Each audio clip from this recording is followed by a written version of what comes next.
네, 불편한 여의도 2부 시작해 보겠습니다. 허진 기자 모셨습니다. 어서 오십시오. 네, 안녕하십니까. 중앙일보 정치부 허진입니다. 네, 반갑습니다. 중앙일보의 에이스다, 알파다, 정말 뭐 이런 얘기를 많이 탁월하고요. 들었습니다. 또 하여간 네. 리더십 좋고 아주 네. 훌륭한 기자입니다. 두 분의 관계는 어떻게 되십니까? 제가 처음에 정치부 기자 입문했을 때 네. 첫 반장이셨습니다. 아, 그때 정치 저의- 반장이셨어요? 네. 네? 와. 민주당 반장. 예, 민주당 그래서 반장. 처음에 이제 정치 기사를 어떻게 써야 하는지 네네네. 또 취재는 어떻게 해야 되는지를 많이 우리 강찬호 선배께 배웠고 네. 그래서 이렇게 이 자리까지 함께해서 되게 영광입니다. 네, 되게 형식적인 멘트가 네, 아주 그런 그냥 거 뭐 사실은 이제 저렇게 쓰면 안 되는구나를 제가 가르쳐 주니까 저렇게 쓰면 안 되는 걸 이렇게 제가 하면 안 된다. 그렇지. 예. 그런 점에서 제가 많은 걸 도움을 많은 줬다 도제식 생각. 교육을 받았고 사실 아, 그래서 그렇군요. 진작에 저 말에 네. 함의가 있죠. 도제식 교육. 시작부터 너무 오디오가 겹치는 것 같은데 죄송합니다. 사실 저를 불러주실 줄 알았는데 네. 금방 안 불러주셔서 약간 서운했는데 그러니까요. 오늘 좀 약간 네. 많이 말씀을 드리고 가겠습니다. 네, 오늘 좀 잘 좀 부탁드리겠습니다. 아, 제가 잘 네. 부탁드립니다. 아, 네. 자, 이제부터 좀 본격적으로 시작을 해보겠습니다. 예. 질문을 드릴 텐데 각자의 예측을 앞에 있는 화이트보드에 적어주시면 되겠습니다. 자, 첫 번째 질문은 뭐 예상을 하셨을 것 같습니다. 광역단체장 16곳이잖아요. 자, 민주당 대 국민의힘 네. 무소속 네. 몇 대 몇을 예측하시는지. 아, 그냥 이렇게 하죠. 민주당 그리고 그렇죠. 그 이외의 지역 몇 대 몇. 뭐 약간 그냥 무소속 포함입니다. 예, 예. 몇 대 몇 대면 하면 너무 무소속 아니, 한 군데밖에 격전 지역이 없으니까. 없어요. 뭐저 그러니까. 예, 한번 보도록 하겠습니다. 자, 민주당 그다음 그 이외의 지역 아, 몇 대 그렇구나. 몇으로 적어주시기 14대. 바랍니다. 예.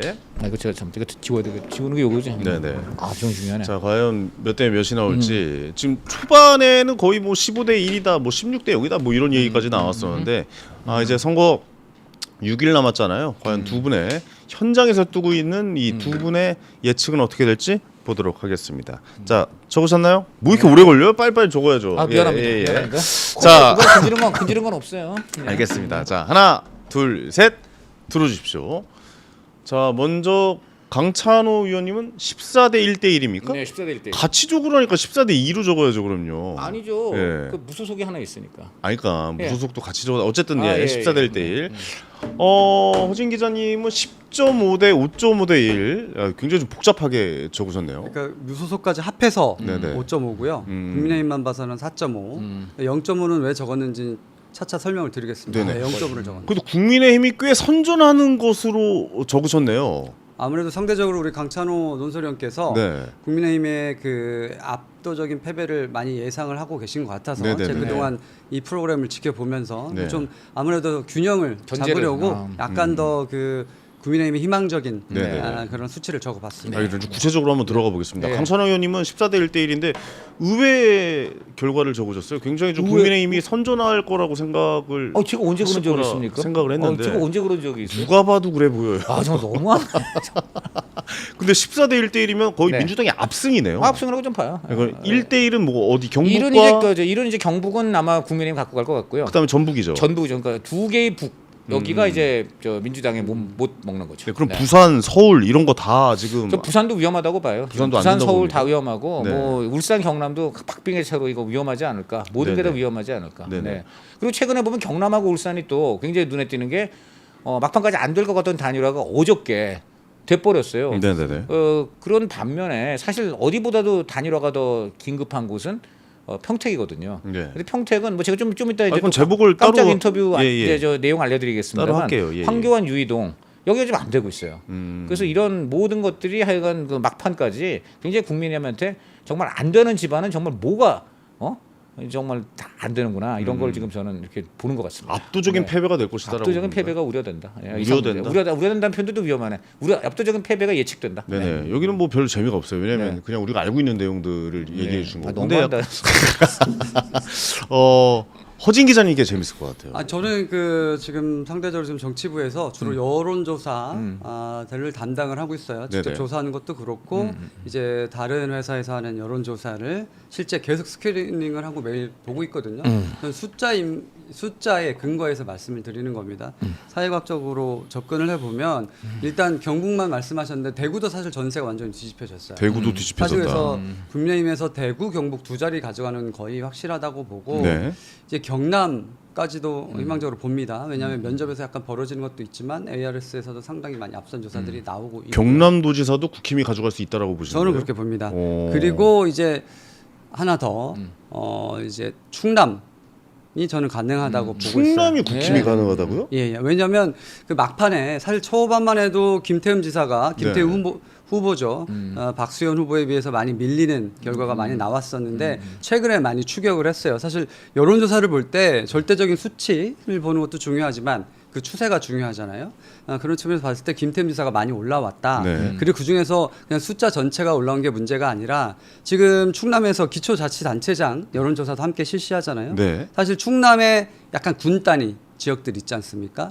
군 단위 지역들 같은 경우에는 원래 국민의힘이 보수가 강세고 그리고 김태흠 지사가 당연히 강세인 지역인데 네. 김태흠 후보죠. 근데 그 천안이나 아산 지역이 원래 보수가 좀 약합니다. 거기 약하죠. 도심 지역이라. 예. 네. 그 천안의 인구가 약 절반에 가깝잖아요. 충남에. 네네네. 근데 이곳에서 최근에 그 시장 여론조사 함께 실시되는 충남지사 여론조사를 보면 김태흠 지사가 생각보다 잘 나오고 있는 조사들이 꽤 있어요.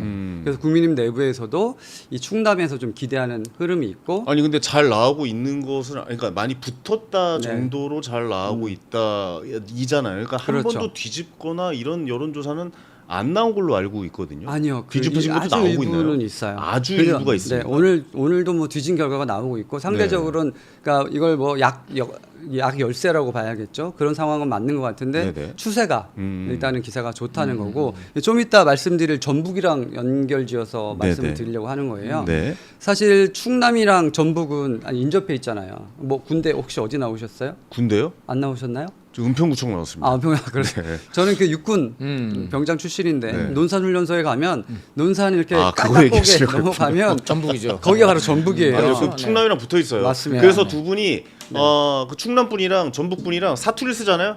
거의 이 맞아요. 구분하기가 어려워요. 그리고 예. 실제로 우리 정청래 대표의 고향이 금산이잖아요. 그렇죠, 금산. 금산은 과거에 전북이었잖아요. 그렇죠, 그렇죠. 그만큼 이제 전북의 그 반민주 정서 지금 막 불타고 있잖아요. 네. 이 충남에도 그 분명히 부여든가 그 근처 인근에 옮겨 영향을 미칠 수가 붙는군요. 있고 그러니까 남풍이 올라오 전북의 네. 반민주 바람이 이쪽으로 올라오고 그럴 있단 말이에요. 가능성도 있어 보이고 그리고 이제 그래요. 데이터에 기초해서 상승세가 일단 다른 지역보다 확실히 뚜렷하다. 나중에 얘기할 거지만 한동훈 후보의 북값 상승세처럼 네. 뚜렷하다라는 동남풍처럼 거기서도 바람이 올라오고 있거든요. 그죠. 동남풍에 대해서는 약간 서로 해석들이 다르지만 네네네. 어쨌든 아니 근데 궁금한 게 네.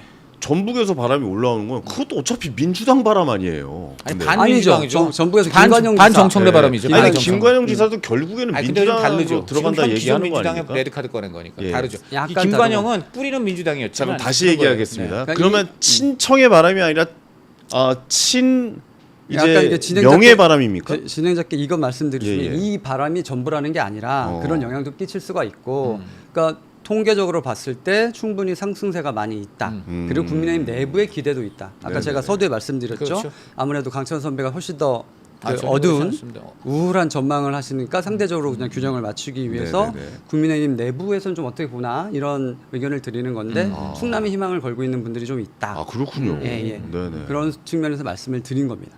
어떻게 보세요? 충남은 강찬호 의원님도 좀 지금 아예 안 적으셨으니까 충남 쪽은. 그렇죠. 예. 어쨌든 저는 뭐 오차 범위 내에서라도 질 가능성을 이제 뭐 본다고 한 건데 네. 우리 그 충남이 좀 전에 왜 그러면 이게 지금 저 초반에 민주당한테 뒤지다가 국민의힘이 치고 올라오느냐 그 몇 가지 이유가 있는데 지금 말하는 그 전북으로부터의 일종의 이거는 남풍이죠. 남풍이 올라오고 있는 부분이 있는 것 같고 근데 그것보다는 저는 공소 취소라든가 이런 게 굉장히 좀 영향을 많이 미친 것 같아요. 공소 공소 취소. 취소라든가 어떤 하여간 지금 정권의 독주 여기에 대한 견제 심리가 전통적으로 충남에 있는데 네. 이제 이런 게 됐고 그다음에 이제 박수현 후보가 이게 이제 원래 옛날에 있었던 일입니다만 뭐 어떤 그 스캔들이라든가 어떤 개인적인 흥결 문제 이제 이런 것들이 좀 많이 또 부각이 됐어요. 이제 이런 것들하고 정권에 대한 견제 의식이 이제 혼합이 되면서 이런 게 있고 그 다음에 제가 보니까 또 이 정진석 전 비서실장이 나온다 만다 이제 문제로 좀 논란이 있었는데 국민의힘이 이거는 제가 보니까 잘 처리를 했어요. 그래서 네. 정진석 실장이 만약 전 실장이 나오면 다시 윤 어게인이냐 해서 전국적으로 이제 국민의힘에 낙제가 될 수 있었는데 그걸 비교적 갈등 없이 그거는 박덕흠 역시 또 충청도가 기반인 충북 출신 박덕흠 공관위원장이 나름 잘 조정을 해가지고 지금 정진석 전 실장은 거기 가서 지금 돕고 있대요. 본인은 출마를 포기하고 네네네. 그래서 지금 부여 공주 청약이 나쁘지가 않아요. 자 여기다가 마지막으로 박근혜 전 대통령 등판. 이것도 지금 상당히 아. 그 막판에 지금 결집에 충청도에. 왜냐면 알다시피 정통적으로 그때도 예. 전 말씀드렸습니다. 충청도가 박정희 전 대통령이 많이 공을 들인 지역이었고 예. 또 그다음에 충북은 박근혜 저 유경수에서 고향이기 때문에 그리고 또 JP도 또 거기가 근거지잖아요. 네네. 이거 한마디로 이 저 박정희 정권 사람들의 좀 영향력이 남아 있는 지역이기 때문에 네. 그런 것들이 또 영향을 좀 미치고 있다. 이런 것들을 볼 수 있겠습니다. 아니 그러니까 말씀대로라면 네. 그 숫자를 바꾸셔야 되잖아요. 아 그렇지 않습니다. 그러니까요. 저는 이렇게 그 후배가 얘기해주면 그 이후에야 예. 이제 후배 말에 힘을 실어주면서 따라간다 말씀을 드리고요. 안장 시절에도 본인의 의견이 있으셨어도 이렇게 현장에서 막내가 취재를 해오면 바로- 충분히 바로- 의견을 수용해 바로- 주시고 뭐 내가 그러던 그랬던가? 선배였습니다. 아 그래요? 그래. 본인의 의견 다 얘기하고 결과만 다르게 얘기해서 좀 의아해서 한번 좀 아니 여쭤봤고. 근데 잘 들어보세요. 맞춤형으로. 이제 예. 이게 아까 오차 범위 내는요. 누가 이긴다고 해도 다 그 예측이 되는 거예요. 그러니까 오차 범위 내로 만약에 민주당이 지고 국민의힘이 이긴다 그래도 이게 오차 범위 내면은요. 네네. 이거 민주당이 이긴다고 해도 틀리지 않아요. 오차 범위 안에 있다는 건 똑같은 거예요. 네네네. 그건 그냥 사람의 어떤 주관이나 그때 상황에 따라서 얘기할 수 있는 겁니다. 알겠습니다. 네. 허진 기자님, 그러면 지금 5.5를 0.5를 했잖아요. 그러니까 대구, 경북, 경남, 충남, 전북이잖아요. 5가. 아니 전북은 국민의힘 건 아니고. 네. 그렇죠. 아, 무소속까지 무소속으로까지. 합하면. 그러니까 무소속까지 김관영 합하면. 지사. 네. 지금 5곳인데 0.5는 뭡니까 그러면? 0.5를 제가 쓴 거는 예. 그 서울시장 선거 때문에. 아, 예, 서울 얘기 한번 해보시죠. 예, 왜냐하면 예. 서울시장 선거도 많이 치고 올라가고 있지 않습니까? 네네네. 그런데 이게 다른 지역에 비해서 서울시장 같은 경우에 이 핵심 이슈가 있잖아요. 부동산 이슈가 있지 않습니까? 그렇죠. 상대적으로 다른 지역에 비해서는 부동산에 상당히 민감한 지역인데 제가 여러 언론사의 그 여론조사를 다 지켜보다 보면 세부 지표를 봅니다. 각 지역의 권역별 권역별 조사가 있어요. 그 서울이면 서울 전체가 아니라 뭐 강남권, 강북권 이렇게 나누는데 네네. 보통 4권역이라고 합니다. 서울의 강남, 송파, 서초 그리고 강동 이렇게 4권역인데 지금 여러 여론조사에서 보면 오세훈 시장이 4권역에서도 정원호 후보에게 지는 걸로 나와요. 오세훈 후보가. 강남 4구 말씀하시는 거니까. 그렇죠. 그래서 오세훈 시장 측에서도 사실 그 부분을 제일 의아를 하고 제가 그래서 0.5라고 적은 건 근데 거기는 원래 여론조사 잘 안 해주지 않아요? 강남 4구? 근데 그렇죠. 사실은 여론조사 자체를 이게 좀 이따 또 시간이 되면 얘기를 할 건데 네네. 이번 여론조사에 대한 좀 설왕설래가 있거든요. 이따 부산 얘기를 하면서 좀 그 얘기를 하려고 하는데 네네네. 여론조사를 잘 안 한 사람들도 많거니와 사실 오세훈 시장이 강남에서 인기가 없어요. 예, 회사에서나 아니면 주변에 강남에 계신 분들의 얘기를 들어봐도 약간 중도 성향을 보여줘서 그런 거죠? 오세훈. 뭐 그런 것도 그렇고 시장이. 가장 부동산 이슈잖아요. 네네. 근데 부동산의 가장 핵심이 뭐가 있겠습니까? 토지 거래 허가제 있죠. 토가. 그리고 뭐 재건축 앞둔 단지들이 많이 있잖아요. 강남에. 네. 그때 오세훈 시장이 협조적으로 하지 않았다. 그래서 오세훈 후보에 맞아요. 대한 얘기 있었어요. 예. 호감도가 그렇게 높지는 않아요. 그렇죠. 보수 예. 성향일지라도. 네. 그런데 민주당보다는 높을 거 아니에요. 그러니까요. 네. 그래서 지금 봤을 때는 오세훈도 싫고 뭐 정원호도 뭐야 이렇게 싫고 이럴 수 있는데 막상 투표장에 가서는 이익 투표를 하게 되면 이게 오세훈 시장도 충분히 더 치고 올라갈 여력이 있다. 근데 이게 전체적인 부동산의 좀 이야기라면 결국에는 결국 세금이잖아요. 그렇죠. 그러니까 강남 민심이 움직이니까 강남 4구가 지금 호응해주지 않고 있는 것은 부동산의 이 세금이 아직 확정이 되지는 않겠지만 어쨌든 지방선거가 민주당 쪽에 유리해지면은 세금 문제가 확실해지지 않을까라는 약간 불안감들을 다들 가지고 있거든요. 왜냐면 강남 사실 유권자들은. 지금 재산세는 아직 고지서가 발송되지 않았잖아요. 아직 안 됐죠. 근데 뭐, 공시지가 나왔잖아요. 나왔죠. 예. 근데 네. 이제 부동산 종부세가 이제 12월에 나오는데 그게 어떻게 몇 퍼센트 정도의 비율가 공정 시정가율, 공시가율이 몇 퍼센트 정도 나오냐에 따라서 종부세가 확정했는데 그건 아직 안 나왔단 말이죠. 근데 선거가 유리하게, 그러니까 민주당 쪽이 유리하게 간다면 공정 시정가율이 60%에서 80%까지 올라갈 수도 있는 거거든요. 그렇다면은 강남의 민심이 한꺼번에 움직일 수 있는 가능성도 막판에 있다라고 보는 사람들이 많아요. 맞습니다. 예, 거기서 부동산 이슈가 굉장히 좀 크다라고 볼 수가 있겠죠. 갑자기 확연히의 부동산학 강의 느낌으로 그러니까 부동산 약간 제가 전문가니까. 프로그램이 왜냐면 약간 네. 바뀐 느낌인데 강남, 용산, 이 마용성 구간은 맞아요. 선거는 네. 무조건 부동산입니다. 맞아요. 이쪽은. 네. 그래서 만나서 얘기해 보면 무조건이에요. 그래서 예. 제가 0.5라고 쓴 겁니다. 지금 데이터상으로는 당연히 정원 후보가 매우 유리해요. 그래서 네네네. 이길 가능성이 당연히 높죠. 그렇지만 심지어 오늘 아침 나온 여론조사 그리고 석간에 나온 여론조사가 엇갈려요. 너무 같은 엇갈리네요. 면접 방식인데도.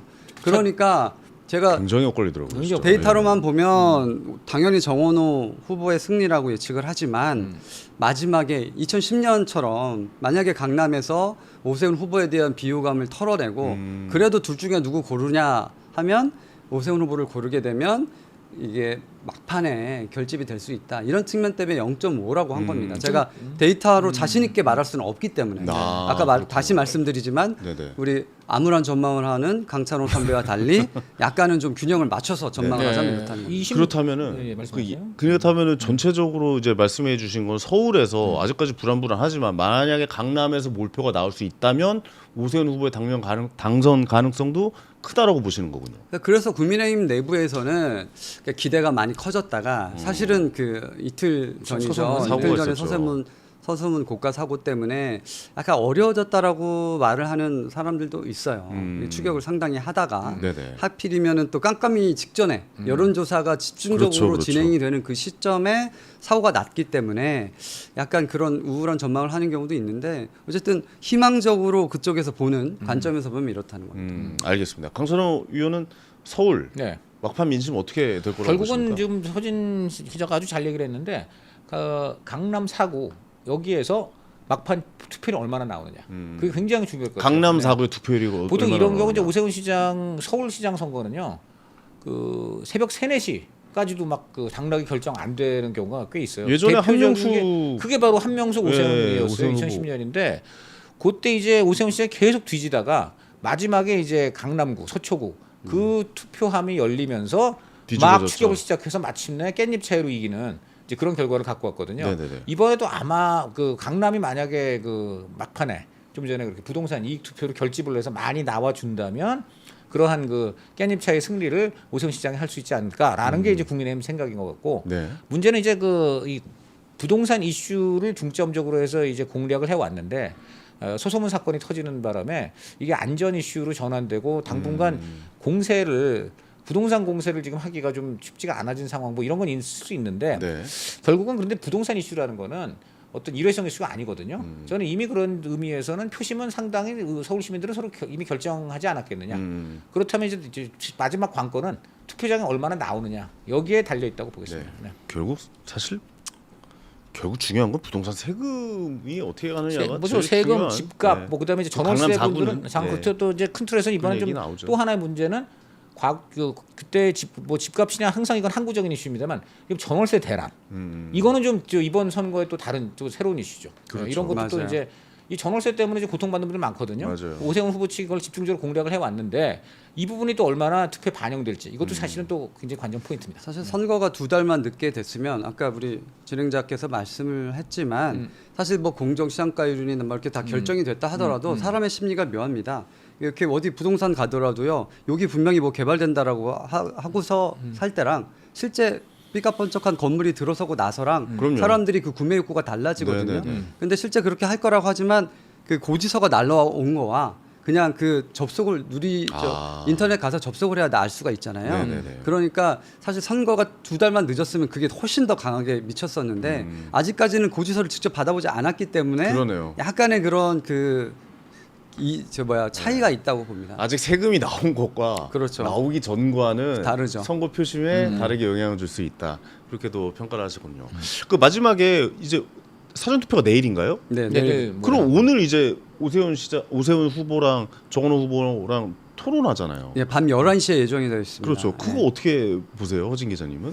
아무래도 근데 이제 오 시장 입장에서 이렇게 초격자잖아요. 그 정원호 후보 같은 경우는 사실 그동안 캠프의 전략적인 측면에서 그런지 사실 많이 노출을 하지 않았어요. 네, 토론도 당연히 거부를 하고 그거는 네. 뭐 누구나 마찬가지입니다. 역대 1위 하던 후보들은 굳이 토론회를 해가지고 부정 변수를 네. 만들려고 하지는 않았기 그렇죠. 때문에 근데 11시 토론회라서 아마 그걸 실시간으로 보는 시청자들은 그렇게 많지는 않을 것 많지는 같아요. 않을 것이다. 다만 요즘은 쇼츠 선거잖아요. 맞습니다. 거기서 만에 예. 하나 뭐 부동산 관련되거나 네. 말실수를 잘못했다가는 그게 내일부터 무한 반복이 되겠죠. 오. 그래서 토론회 전체가 선거에 큰 영향을 준다고 생각하지 않고 그리고 많은 해외에 그리고 또 우리의 그 정치학자들도 이제 토론 자체가 직접적으로 선거에 영향을 주는 그런 건 되게 작다 이런 게 많이 있어요. 과거에 그렇군요. 비해서. 네네. 예전에 뭐 케네디가 그 닉슨 완전히 꺾을 때처럼 그 시절만큼은 아닌데 근데 반대로 이번 선거에서 확실한 게 이 쇼츠. 네.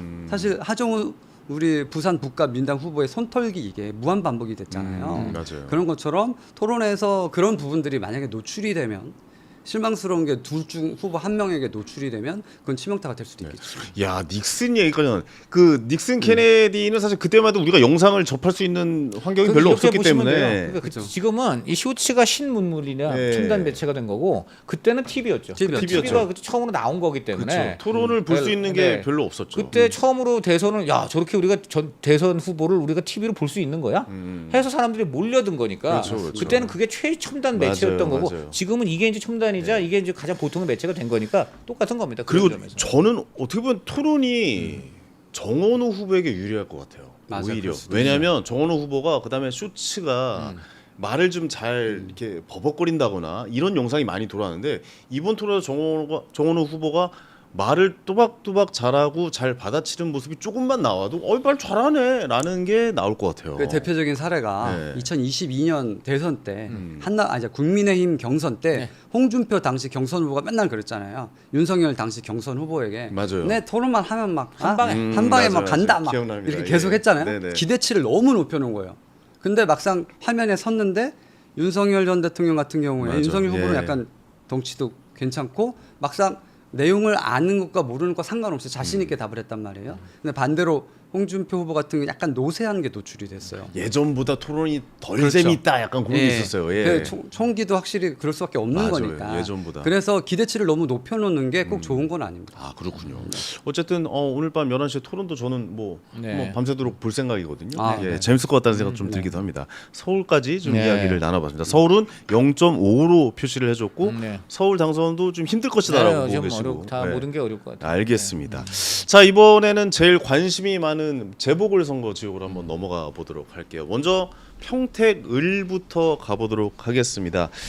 이번에 보궐선거 14곳 치러지는데 일단 평택을하고 뭐 부산 북갑이죠. 네. 얘가 제일 지금 현재 엄청나게 핫하니까. 그러니까 뭐 지상파 방송국에서도 이번에 여론조사 딱 6시 발표할 때 아니 이거 지방선거부터 발표해야 돼 아니면 뭐 부산 북갑이나 평택부터 얘기해야 돼 막 이런 것도 고민하고 있을 정도로 두 곳이 굉장히 좀 핫하다라고 합니다. 맞습니다. 자 평택부터 가보도록 하겠습니다. 평택 누가 당선될지를 화이트보드에 적어주시기 바랍니다. 지금 현재 5자 구도인데 5자 구도에서 3강 구도로 좀 굳어지고 있는 상황이긴 하죠. 그다음에 단일화 이슈도 있고 과연 단일화가 될 건데 어제 제가 토론을 보니까 굉장히 많이들 뭐 황교안 후보랑 유이동 후보랑도 싸우고 뭐 조국 후보, 유이동 후보, 뭐 김용남 후보 굉장히 좀 다툼이 심했던 토론을 봤었는데 어쨌든 굉장히 좀 재미있는 곳이 될 것 같습니다. 자, 두 분의 예측 공개해 보도록 하겠습니다. 자, 하나, 둘, 셋. 조국 후보, 김용남 후보. 사전에 아무런 교감은 없었는데 계속 엇갈리고 있네요. 엇갈리네요. 이래줘도 재밌잖아. 제가 네. 가르침을 잘못 받은 건지. 그러니까요. 아니 제대로 했어. 죄송합니다. 제대로 했어. 뭘 가르쳐 주신 거예요? 도대체? 아니 예. 서로 부딪혀야 네. 재밌잖아요. 어쨌든 네. 유이동 후보는 없습니다. 예. 예. 설명을 할까요? 네, 누구부터 들어볼까요? 네, 우리 먼저, 후배님부터. 먼저. 예. 유이동 후보가 이곳에서 3선을 했죠. 물론 뭐 평택이 병까지 해가지고 세 지역으로 나눠지긴 했는데 네네네. 그 최근에 여론 흐름을 보면 분명히 유이동 후보가 조금씩은 오르고는 있어요. 근데 기본적으로 밭이 완전히 변했기 때문에 여권 우위 지역입니다. 그래서 과거에 그 평택 사람이라고 할 수 있는 사람보다는 뭐 삼성전자 이 반도체에 다니는 직원 그리고 거기 젊은 계속 분들이. 새로 네. 공사를 하는 그런 협력업체 직원 외부인들이 엄청 많거든요. 네네. 그래서 이 토박이 심리, 토박이에게 표를 몰아주는 게 그 과거만큼 강력하지는 않은 상황이고 네네. 그 대부업 논란이 지난 주말 사이에 터졌잖아요. 그렇죠. 사실 김용남 후보는 뭐 저는 새누리당 시절부터 알았거든요. 뭐 수원에 출마했을 때부터 알았고, 그러니까 지금 계속 누가 진짜 김용남이냐 이런 밈을 만들어서 공격을 하고 있잖아요. 당적을 여러 번 옮겼다고. 그러니까 김용남 후보 같은 경우는 여권 내부에서도 전폭적인 지지를 받고 있지 않잖아요. 민주당 의원들 같은 경우 대놓고 우리 자매 회사 저기 유튜브에 나와서도 민주당 일부 의원은 아니 조국 후보가 돼야 된다 이렇게 얘기하는 사람들도 있고요. 그렇게 여권 내부의 전폭적인 지지를 못 받는 상황에서 대부업 논란 그리고 또 뭐 보좌진 갑질, 약간 폭행 논란, 의혹 이런 것들이 터지면서 민심이 약간은 좀 이동하지 않았을까. 조국 후보 쪽으로.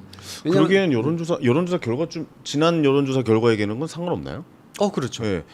그래도 여론조사 격차가 좀 마지막 여론조사는 좀 벌어진 것 같다라는 것도 김영남이 봤거든요. 1등으로 나오는 거. 예, 30% 그런 것도 있고요. 네, 가깝고. 아닌 것도 오차 있고. 범위 내에서 오차 접전? 범위 내입니다. 그리고 오히려 거기선 유이동 후보가 20%대로 올라왔던 네, 올라왔죠. 여론조사였거든요. 방금 말씀드린 예, 것처럼 유동 후보가 올라왔는데 그래서 그래도 저도 나름 여기 출연을 했는데 주변에 여론사 전문가들이랑 통화를 좀 해보지 않았겠습니까? 네네, 그래서 네네.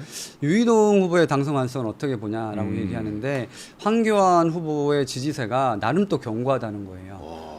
근데 그 부분에 대해서 인위적인 방식으로 단일화가 되지 않으면 그러니까 투표로 몰아주는 게 쉽지 않을 수 있다라는 겁니다. 인위적인 방식으로 단일화라면 사퇴를 그러니까 이야기하는 건가요? 사퇴든 사퇴죠. 뭐, 네. 사퇴죠. 뭐 네. 여론사 경선 시간이 이제 없거든요, 사실은. 네네네네. 그래서 무슨 뭐 정치적 거래라는 게 뭐 당연히 돈이나 이런 건 아니지만 뭐 본인이 원하는 게 있잖아요. 사실은 국민의힘의 복당일 수도 있고 그런 부분들을 사실은 쉽게 거래하기는 어려운 부분이잖아요.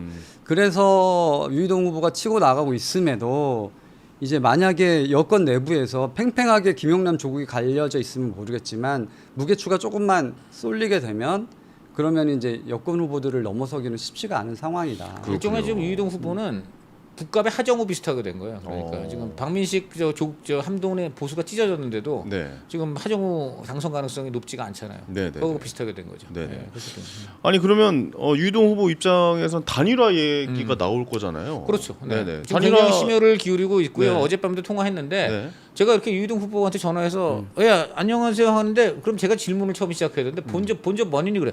아 우리 강 의원님 이거 황교안하고 제가 단일화가 어려울 것 같아요. 본인이 먼저 그냥 그래버려. 어제요? 그러니까 얼마나 지금 관심사가 거기 있다는 얘기죠. 근데 어제 그러니까. 방송에서 나온 토론에선 단일화 해야겠다라고 이야기가 나왔거든요. 그러니까 단일화 협상을 하고 있는 거예요. 하고 네, 있는데 네. 지금 상황을 보니까 쉽지가 왜 않다라고 쉽지가 고충을 않아요? 토로했는데 그 야, 이거 이유를 재밌다. 예. 제가 왜 했는데 오늘 아침에 황교안 후보하고 오. 통화가 됐습니다. 통화 됐습니까? 네, 황교안 후보와의 단독 인터뷰. 왜 안 됐답니까? 공개합니다. 예, 공개해 주세요. 우선 이런 겁니다. 예.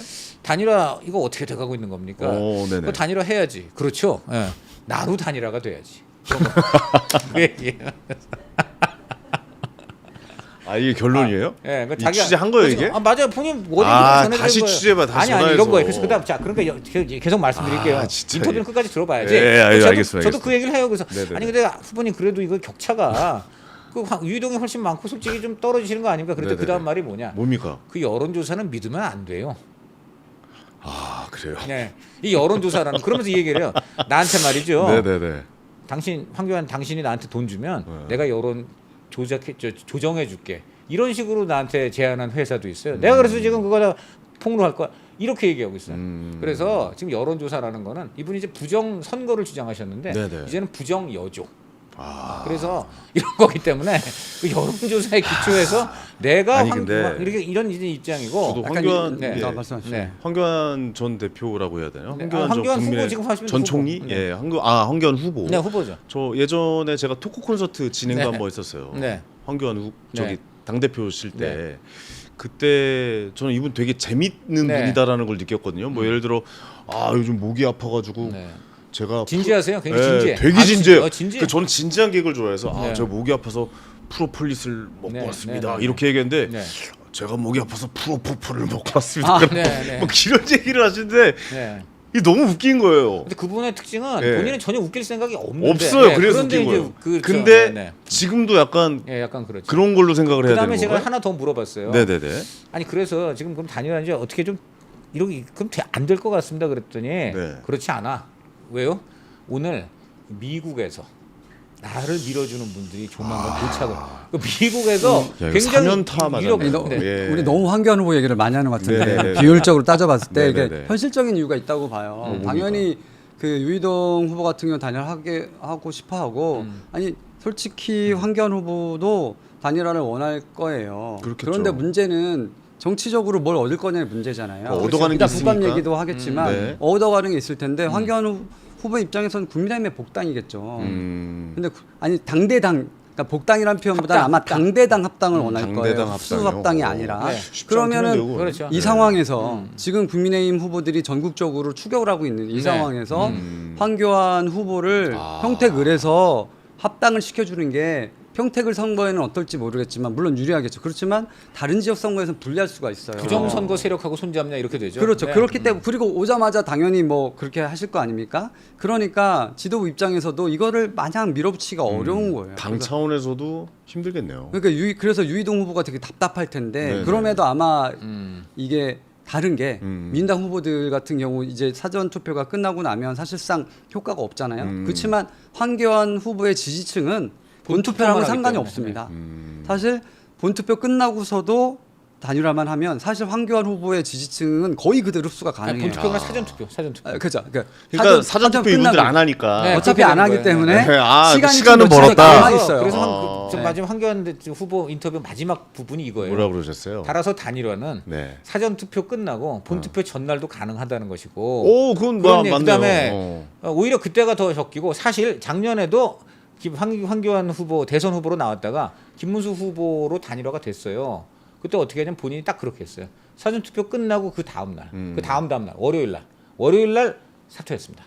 그래서 김문수 후보한테 표가 이제 가게 하는 효과를 줬는데 그랬군요. 이번에도 따라서 단일화가 만약에 유이동 황교안이 일어난다면 이거는 다음 주 월요일이나 화요일 날 가능성이 있다. 아, 그렇죠. 일월. 네. 그러니까 어차피 황교안 그 후보의 지지층은 사전 네. 투표 다 안 하니까. 그렇죠. 안 하기 사전 때문에 투표에 문제가 네. 있어서 이제 그렇죠. 저기니까요. 최소 3, 4일 정도의 기간이 맞습니다. 더 여유가 있는 겁니다. 요게 다른 단일화 커플하고는 그렇군요. 상당히 좀 다른. 아 그리고 심지어 지금 단일화를 해버리면 진보 세력 간의 단일화도 또 얘기가 그런 나올 것도 수 가능하죠. 있어서 그렇죠. 바로 그겁니다. 오히려 네. 뒤쪽으로 갈수록 네. 유동 후보에겐 유리하다. 그러니까 지금 사실 유동 후보가 지금까지 계속 단일화 얘기를 안 해왔어요. 왜 그러냐면 조국하고 김용남이 단일화 할까봐. 아 오히려 저쪽이 단일화. 네, 그렇게. 근데 이제는 보니까 이제 도저히 둘이 건널 수 없는 강을 건넜거든. 그래서 이제는 뭐 우리 편하게 단일화 하자고 하는데 아까도 말했지 황교안 후보가 나에게로의 단일화. 미국에서 손님 온다. 뭐 이러고 계시기 때문에.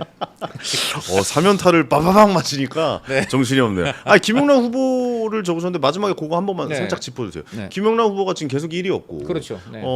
많은 분들이 이제 민주당 후보가 돼야 된다. 민주당 네, 지지자분들은 네, 이야기를 네. 하시는데 네. 좀 조국 후보라고 적으셨지만.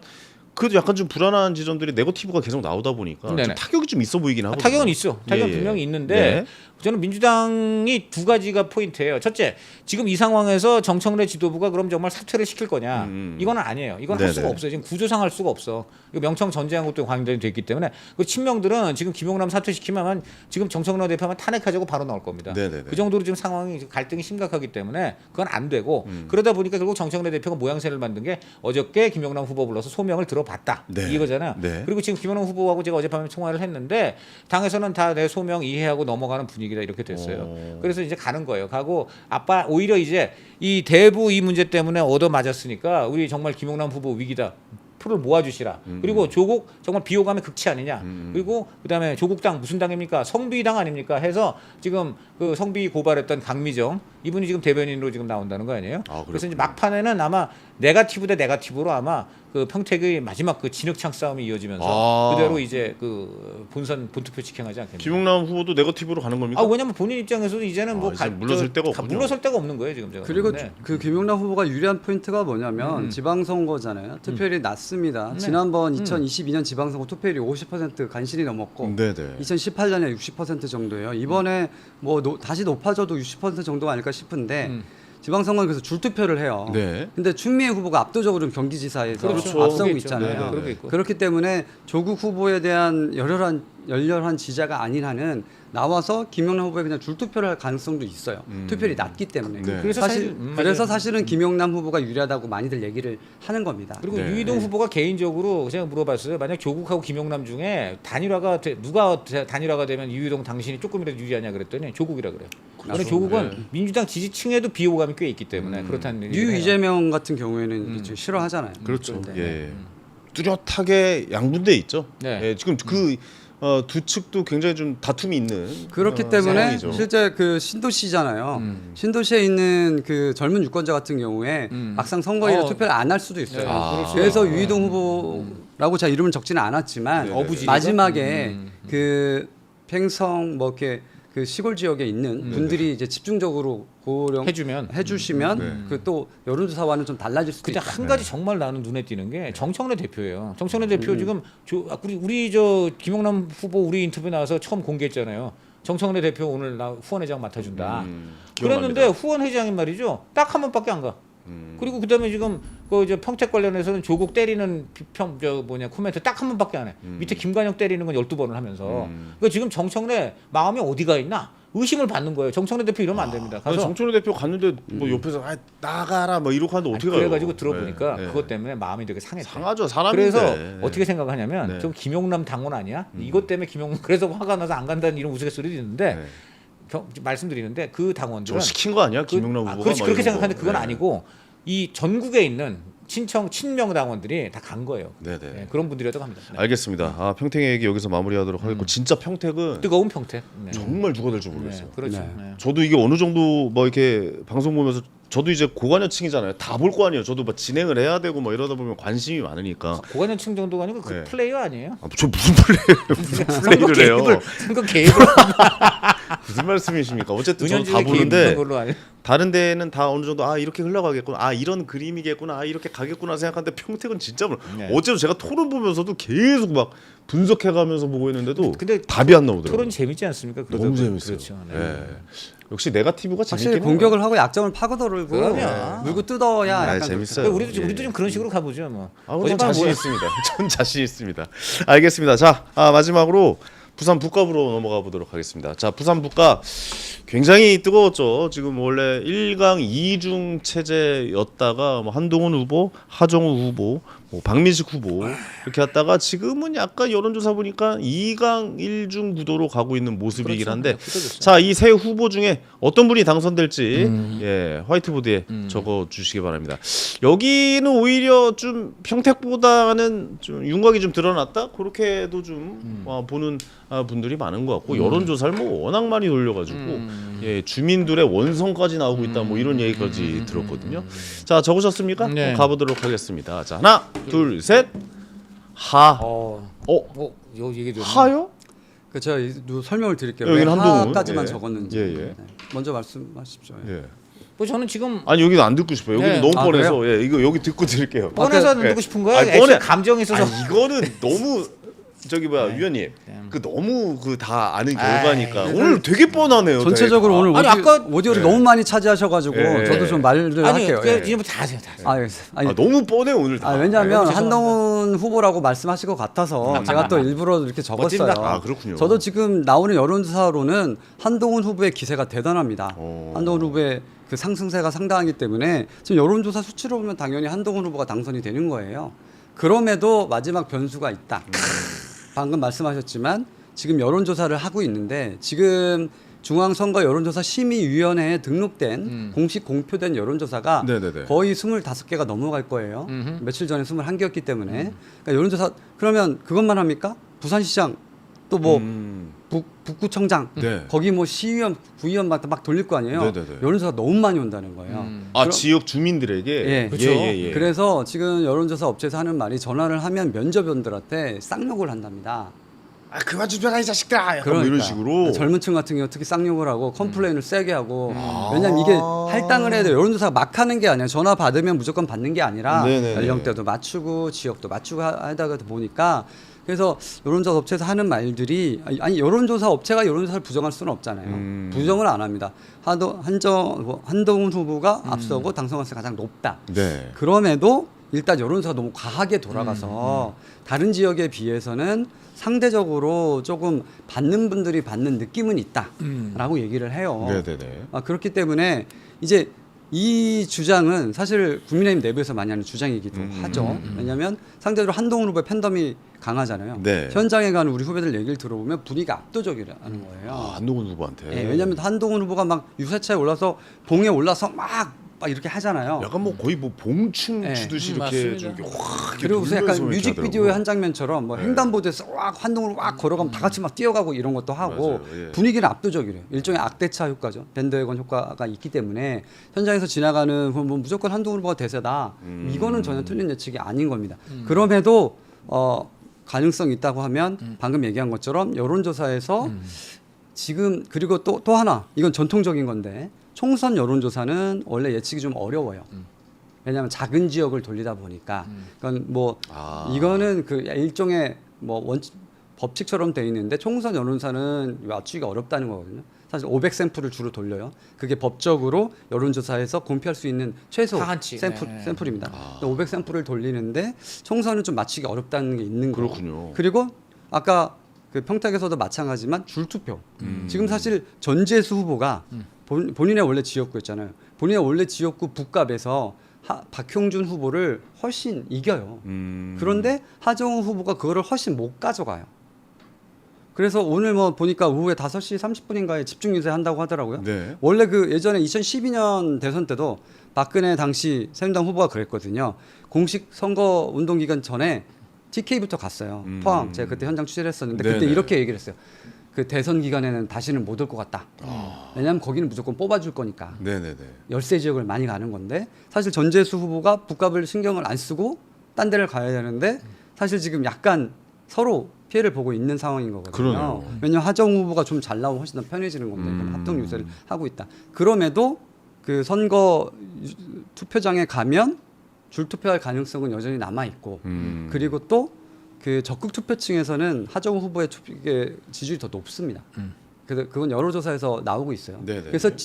그래서 투표율이 만약에 높으면 한동훈 후보에게 유리해지겠지만 낮으면 하정우 후보도 충분히 가능하다. 왜냐하면 다 오차 범위 내 승부이기 네네네. 때문에. 그리고 또 하나는 그 박민식 후보 같은 경우 지금 박근혜 효과. 전 대통령이 일단 왔잖아요. 그래서 하락세가 이어질지 멈출지 아니면 실제 부산에 있는 흔히 부산 경남에는 뭐 샤이 보수 표심이 있다고 하잖아요. 네네. 그런 부분들. 어떻게 있다고 보세요? 박근혜 대표 전 최소한 그건 있다고 봐요. 뭐 대통령이- 완전한 플러스까지는 모르겠지만 네. 이렇게 한동훈 쪽에 이탈하는 효과는 유권자에 많아요. 의한 단일화를 제동을 건 효과는 충분히 있다고 봐요. 저는 한동훈 후보가 마지막에 좀 조심해야 될 게 있는 것 같아요. 한동훈 후보는 제가 방송에서 오래 일을 해보지 않았겠습니까? 뭐 개그 콘서트에서도 오래 이제 인기를 많이 끌어봤고 예 오래 뭐좀 지금도 인기잖아요. 아닙니다. 개그를 안 하니까. 지금도. 근데 제가 어떤 한 여성 팬이 저에게 그런 말을 했어요. 이제 당신의 팬이 안 되기로 했다. 그래서 무슨 말이에요? 했더니 당신이 너무 유명해져서 당신의 팬이 되기가 싫다. 뭐 이런 얘기를 하고 그래서 이유가 있네. 이게 무슨 말이야 이게 내가 그때 그건 진짜 그랬거든요. 팬이 아니었던 거 아닐까요? 맞네. 한동훈 맞아. 후보의 팬들은 날카로워. 부산 북각 국회의원을 넘어 대통령까지 원하는 아니 거기 그러니까 때문에 그런 분들이 너무 많이 보이잖아요. 맞아요. 그러면 그렇게 팬이 아닌 분들이 아주 뭐 맞아요, 하는 거야. 맞아요. 그만 좀 해줘 시끄럽게 이런 사람이 나올 수가 있다는 거죠. 맞아요, 그러니까 맞아요. 다른 사람들이 너무 그 사람을 좋아하면 나는 괜히 그 사람이 싫어지는 효과가 있어요. 그런 거를 좀 조심할 그건 필요도 좋을 수 있어요. 있죠. 근데 문제는 예. 그 표가 과연 하정우한테 갈 거냐? 그 표가 한 박민식한테 가는 거는 상관이 없는데 하정우한테 갈 경우에 이제 그게 좀 아니죠. 그 사람이 아니죠. 너무 맞다. 싫으면 하정우 그렇죠. 후보에게 가죠. 박민식한테 그 표가 하여간 제 생각에는 과연 박민식이랑 하정우로 박민식 갈 후보보다는 거냐? 하정우 후보에게 갈 거예요. 그러니까 아마 그런 그렇게 표는. 되는 건데 네네. 그럴 거냐 아니냐는 또 봐야 됩니다. 그러니까 제 말은. 네. 네네. 그래서 강찬호 의원님은 한동훈 후보를 뽑으신 이유는 들을 이유도 없다면. 그럼 넘어가도록 그래도 하겠습니다. 한번 또 듣죠. 한번 긁어볼까? 들어 한번 뭐 네, 드러나 다른 이유가 보시죠. 예. 있을지. 드러나 드릴게요.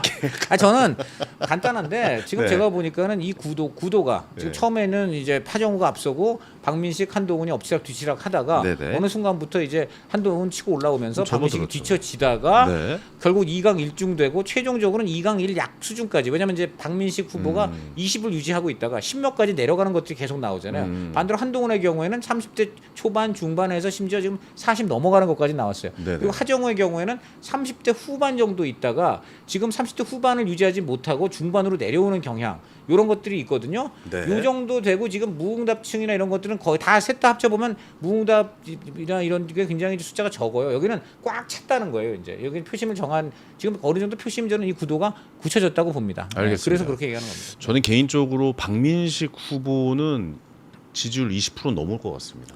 저도 약간 그렇게 봅니다. 20대 초반이 그렇다면 나올 수 있는 게 왜 만약에 그러냐면 그렇다면, 네. 이유를 물어봐야죠. 아, 맞습니다. 예. 그 그렇다면- 위원님, 예, 그렇다면 왜 그러냐? 그 이유가 뭐냐? 어제 컨셉 바꾼 거 싸우시는 컨셉으로. 원래 싸우는 우리 네. 싸우는 관계예요. 네. 이게 왜 그러냐면 어제 그 박근혜 전 대통령 유세 때 이제 그 경호원분들이 많으시잖아요. 경호원분들이 많으신데 이제 박민식 후보가 네. 어떻게 해서든 그 네, 박근혜 옆에 후보 있어요. 옆에 맞아요, 붙으려고 맞아요. 이렇게 네. 했는데 내가 그 영상을 봤어 어제. 짠해. 봤는데 삭발을 하셨잖아요. 네. 삭발을 하시고 옆에 하는데 이렇게 하는데 경호원이 옆에 민단 말이야. 뒤로. 밀어, 근데 네. 밀려 또 박민식 후보는 이렇게 밀리면서 또 그렇게 비집고 이렇게 왜냐면 들어간단 몸이 말이야. 가날 표시거든. 예, 근데도 덩치가 이렇게 풍채가 좋으시고 이게 아니라 좀 약간 예, 살도 그렇죠. 많이 예. 빠지셨어. 그렇죠. 근데 나는 그거 보면서 약간 좀 연민. 안타깝더라. 그러니까 안타까운 게 큰 것 같아요. 그렇게 뭐 느껴집니다. 저렇게까지 열심히 하긴 하는구나. 네. 아이고 근데 정치라는 게 그렇잖아요. 사실 그러니까요. 그런 쪽에 마음이 갈 수도 있어요 마지막에. 그렇죠. 네. 그러니까 그런 지점들도 우리가 한번 사실 봐야 그래서 된다. 그 한동훈 후보도 그렇고 이제 친한계 패널들도 많잖아요. 그분들이 지금 굳이 박민식 후보를 약간 자극할 그런 식으로 필요가 없다. 자갈 필요 그렇죠. 없이 자극 필요 없어요. 겸손한 걸로 해야 원하는 결과가 그렇지. 더 나올 맞습니다. 가능성이 있다고 네네. 봅니다. 그런 지점들도 좀 부산 북갑에서 보고 있다. 여기까지 좀 정리해보고 넘어가도록 네, 하겠습니다. 마지막으로 짧게 당 대표의 저승사자 지역들이 있잖아요. 네, 네. 어디라고 보시는지 한 말씀씩 좀 들어보도록 하겠습니다. 둘 다 북이죠. 둘 다 북으로 끝나죠. 네, 그러니까. 어디 북 어디 북입니까? 한 사람은 북갑, 한 사람은 북갑. 전북. 네. 그러니까 네. 한동훈 후보가 당선이 되면 장동욱 대표는 굉장히, 당대표가 굉장히 몰리죠. 예, 이 내려놓을 수도 있다라고 보시는 겁니까? 내려놓는데 큰 역할을 하는 요인이 되는 것이죠. 네네네. 아마 장동혁 대표는 한동훈 후보가 됐다 그래서 쉽사리 물러나려고 할 건 아닐 거예요. 네네네. 근데 전반적인 선거 결과 다 보면서 하겠지만 그래도 굉장히 크죠. 한동훈이 일단 됐다면 우선 부산이 뒤집어집니다. 부산에 네네. 지금 벌써 지금 단 한 개의 선봉이었던 박수영 의원 같은 사람까지 지금 사실상 단일화 해달라고 커밍아웃 해버렸잖아요. 네네네. 이런 마당이기 때문에 제가 볼 때는 그 이제 부산이라는 굉장히 부산 PK까지 전체가 이제 그 국민의힘 얼마나 중요한 지역입니까? 여기서부터 뒤집어지기 상당히 이제 문제가 굉장히 이제 반장동혁 요구가 나올 것이고 재건 요구가 나올 것이기 때문에 물론 이제 장동혁 대표 입장에서는 뭐 딴 지금 우리 허진 반장 얘기한 대로 몇 군데에서 선전을 하면 본인 공이다 아마 하면서 이제 또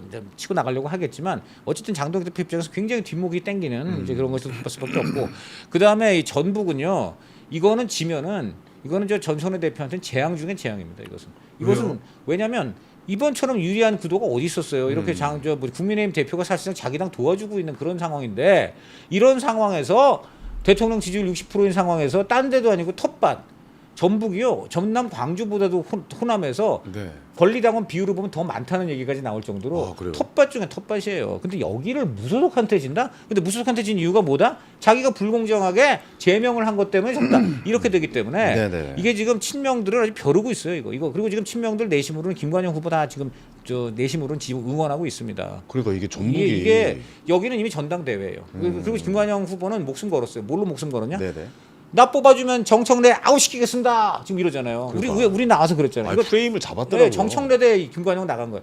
이게 뭐냐 친청 대 친명이에요. 그렇게 됐기 때문에 그래서 지금 아까도 얘기했지만 정청래 대표 매일 전북에 간다. 네, 말씀 끝. 계속 이렇게 손짓하고 있는데 말할 길을 안 주시는데 한동훈 후보의 승리를 다른 관점에 볼 수 있어요. 그러니까 이 관점은 상식적인 관점이고 기본적인 합리적인 관점. 관점이지만 누구나 얘기하는 그 관점. 국민의힘 네. 내부의 당권파의 네. 그 심리를 약간 깊게 들어가진 않은 거라고 봐요. 깊게 들어가고 예를 들어서 일부러 안 들어갔어요. 한동훈 후보가 당선이 되고 네, 네, 네. 박민식 후보가 아닌 그러니까 박형준 후보가 둘 다 당선이 된다면 오. 그런 케이스가 있고 애매하네요. 한동훈 후보가 당선이 되고 박형준 후보가 떨어지는 당선이 그렇지. 있어요. 네, 그럴 수가 있죠. 아까 말씀하신 뭐 반환계 선봉이었는데 뭐 단일화됐다고 그러네요. 이렇게 박수영 의원이 뭐라고 썼냐? 꼬리가 몸통을 흔든다고 썼어요. 그거는 논리적으로 어떤 일이 있을 수 있냐? 단일화를 안 해서 졌다라고 할 수 있지만 반대로 한동훈이 나와서 부산판 시장을 뺏겼다라는 논리로 그럴 수도 당권파들은 공격할 수 있어요. 너무 당권파들의 이거를 외부적인 시선이 아니라 내부적인 네. 시선을 보면 만약에 몇 군데를 사수를 하고 한동훈은 이기고 박형준은 진다.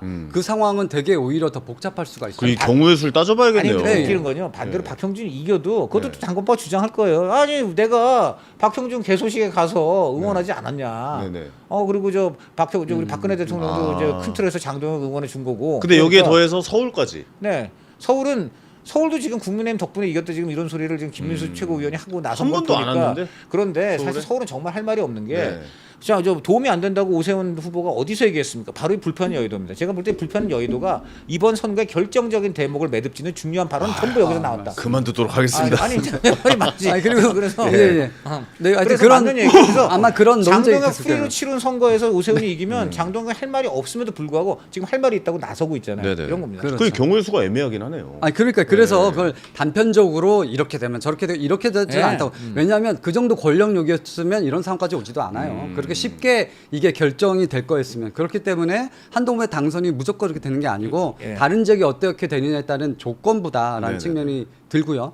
그리고 또 정청래 대표 입장에서는 전북도 당연히 매우 중요하지만 저는 박수현 후보의 당선 여부, 아. 김태흠이 살아오냐 아니냐도 중요하다고 충남. 봐요. 그것도 왜냐하면 충남은 박수현 후보는 누가 봐도 그거는 명픽이 아닌 청픽이에요. 청픽 맞죠? 수석 대변인을 했고 네. 그래서 그리고 심지어 충남 금산, 충남 당 대표의 고향에서 그렇죠. 치러지는 네, 선거입니다. 네, 네, 네. 그리고 저쪽은 심지어 김태훈 후보는 장동혁 대표의 지원 유세를 마다하지 않았어요. 네네네. 같이 돌았어요. 네네. 그렇기 때문에 말 그대로 장동혁 대 정청래의 진검승부가 벌어진 곳은 충남이에요. 서울은 뭐 서로 약간 그러고 있잖아요. 부산도 그렇고. 근데 유일하게 전국에서 두 대표가 지원 유세도 나가고 심지어 공주 맞는 산성시장에서 맞지. 서로 만나서 막 이렇게 하기도 했잖아요. 그러네요. 근데 그래서 김태흠이 저승사자가 될 수 있다. 네네. 저는 근데 이번 분명히 전북은 굉장히 큰 악재가 될 것이면 왜냐면 거기는 명백한 청픽이고 네. 불공정 게임까지 해가면서 청픽을 한다기 때문에 그건 당연히 큰 타격이 있다고 봅니다. 알겠습니다. 그러면은 야 이거 완전 서해안 고속도로 라인이네요. 그럼요. 저쪽에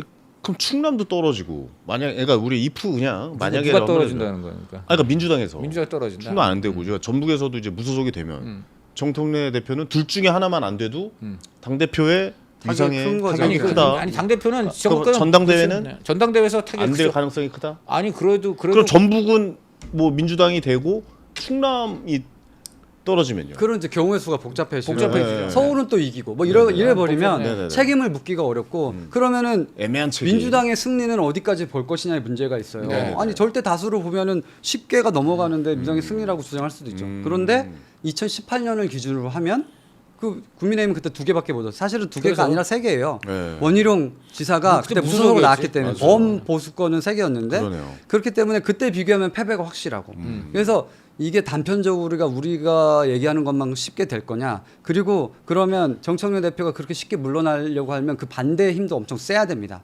그래서 반청계가 완전히 결집을 해서 밀어내려면 사실은 이재명 대통령이 어떠한 시그널을 전당대 때 시그널을 줘야 그게 가능한 거지. 만약 시그널이 없다고 하면 그래 정청래 오케이 천해 그럼 누구 할 건데?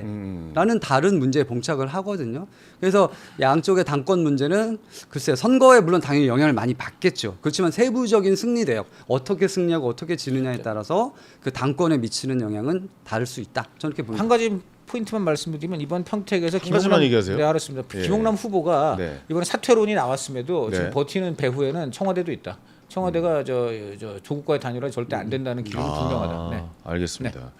친천계에는 만약 정청래 대표가 당 대표 안 나오면 또 누가 나올 사람이 있어요? 아 거기는 정청래. 그럼 무조건 정청래 대표예요? 대안이 따로 대안이 없다. 알겠습니다. 오늘 처음으로 이렇게 허진 기자님까지 나오셔서 같이 한번 이야기 나눠봤는데 새롭고 재밌네요. 네. 또 이렇게 경우의 수까지 짚어주시니까 네. 아 역시 이분 중앙일보 에이스구나. 아 에이스예요. 네, 정말 저는 에이스입니다. 네. 이런 생각이 들긴 베이스입니다. 하네요. 예. 에이스 오브 베이스. 그렇네. 예. 네. 완성을 예. 해주시네. 마지막으로 사인 노래 들으면서 마무리 짓도록 하겠습니다. 아, 네, 알겠습니다.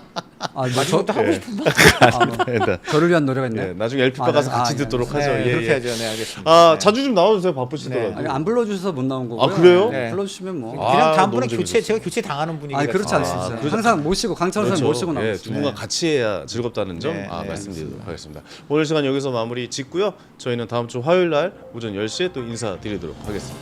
감사합니다. 감사합니다. 감사합니다.